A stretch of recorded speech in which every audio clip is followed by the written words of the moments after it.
Jangan pernah ada yang menjadi pengurus PBNU dari pusat hingga daerah, itu juga adalah bagian dari kekuasaan. Tak boleh jadi pengurus partai, tak boleh jadi komisaris, tak boleh jadi menteri, gubernur, bupati, wali kota.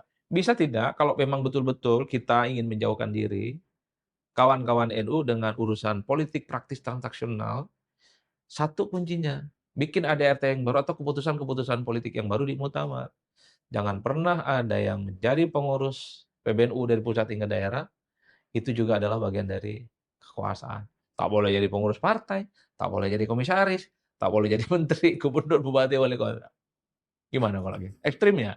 Ekstrim. Iya, kita yang pengen paling baik gitu kan kira-kira. Itu NU zaman dahulu kala yang kita bayangkan. Tapi kita juga kan harus terbuka dengan pandangan-pandangan yang lain.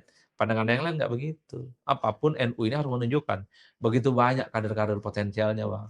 Iya. Dari ujung ke ujung, dari daerah hingga pusat. Apa yang salah menjadi bagian dari kekuasaan? Apa yang salah kalau jadi pejabat publik? Apa yang salah kalau juga menjadi bagian dari kepentingan dalam tanda kutip ya misalnya, kepentingan politik praktis. Sepanjang kebutuhan dan kepentingannya adalah untuk kepentingan jamaah, memperbaiki kualitas umat, dan itu nggak ada salahnya. Artinya apa? Politik dan kekuasaan menjadi instrumen Iya, untuk terus membuat bagaimana Nahdlatul Ulama itu sepakat, semakin mantap, semakin hebat, dan yang paling penting pemberdayaan sepakat. ekonomi umat. Kalau itu Kan itu bisa. yang muncul belakangan. Nah, ini agak rumit memang penjelasannya. Betul juga sebenarnya logika, tapi sebisa mungkin hal-hal yang sifatnya nggak elok, tak enak didengar, hindari dong. Kan kayak gitu saja jalan ceritanya, Bang. Masalahnya itu juga gini, kalau aku sepakat dengan itu, kalau pinter, kalau ini bahkan mungkin impact-nya lebih luas gitu kan ke umat gitu. Masalahnya yang semacam pionirnya ini atau yang trailblazer-nya ini, yang tukang babat Hmm. alasnya ini kan ya sekarang ini dianggap sebagai dalam tanda petik yang sumber-sumber kerusakannya ini kan. Mulai dari menteri yang begitu aktif untuk kemudian mengikuti apa mempengaruhi proses pemilihan ahwal, proses apa penyelesaian gimana sih pengelolaan tambang itu kemarin yang kemudian membuat apa dalam pertama kalinya dalam sejarah eh, eh, eh, Dewan Syuro sama Tanfit ini berantem.